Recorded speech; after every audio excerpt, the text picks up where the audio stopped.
Hi, folks. How's it going? This is something that's just been on my mind the last few days, and just wanted to share with you what I was thinking. We're all familiar with John chapter 14, starting verse 1. It says, "Let not your hearts be troubled. Believe in God, believe also in me. For in my Father's house are many mansions. If it were not so, I would have told you. I go to prepare a place for you, and if I go and prepare a place for you, then I will receive you unto myself, that where I am, there you may be also." Generally, it's relegated, like Psalms 23, to times of funerals and such, but the scripture that has been running through my mind is that first verse, verse 1. Let not your heart be troubled. You believe in God, believe also in me. In all this time of uncertainty, we're just not sure about what's going on. We need to remember to not let our hearts become troubled, but to believe in God. And further down in John chapter 14, verse 27, it says, "Peace I leave with you, my peace I give you, not as the world gives, I give you. Let not your heart be troubled, neither let it be afraid." So in another place it says, "Don't be dismayed." So I keep thinking we need to trust in God. We need to hold to Him. In the Philippians 4:6-7 says, "Be anxious for nothing, but in everything by prayer and supplication with thanksgiving, let our request be made known to God, and the peace of God, which surpasses all understanding, will guard your hearts and minds through Jesus Christ."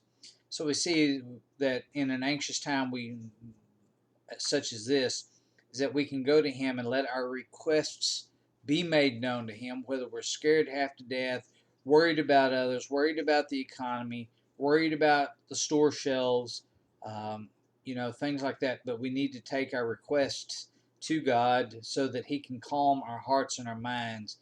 And I think about with Joshua in 1:9, it says, "Have I not commanded you? Be strong and of courage.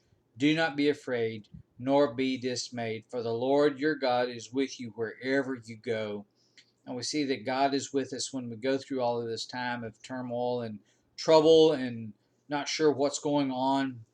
And Isaiah 49:16 says, "See, I have inscribed you on the palms of my hands.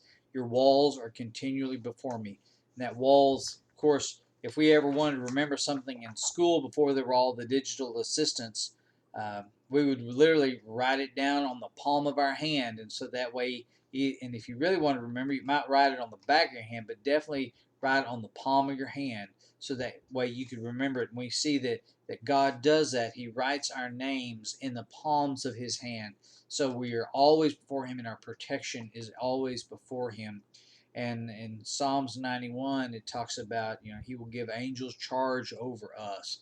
He'll protect us that way. Throughout the scriptures, it talks about how God is going to be with us. In Romans chapter 8, it says, "God is for us. If who can be against us?" There's a whole list of other things in Romans chapter 8 that we cannot be separated from the love of God, that nothing can separate us, especially a virus or anything like that. So in this time of uncertainty and upheaval, we want to remember that, and maybe run to God and run through the scriptures and see what we can learn and what we can glean from that to be able to be more secure, and maybe share our faith, show our faith, as well as share our faith. Who was it? St. Francis of Assisi said, "Preach a sermon every day, and if necessary, use words." So as we're going through our daily walk about life that has changed so much the last few weeks and few days, just remember that we can be preaching a sermon through the way we handle all of this, that we need to keep our wits about us, and just remember to pray for each other, check on each other, and when this all goes back to, at some point in time, maybe we can all go back to normal. Hopefully y'all enjoyed this. If y'all have any questions, let me know. Uh, I don't know how often I'll do this. I'm just kind of learning how to do it. So hope you enjoyed it. Y'all have a good evening. Goodbye.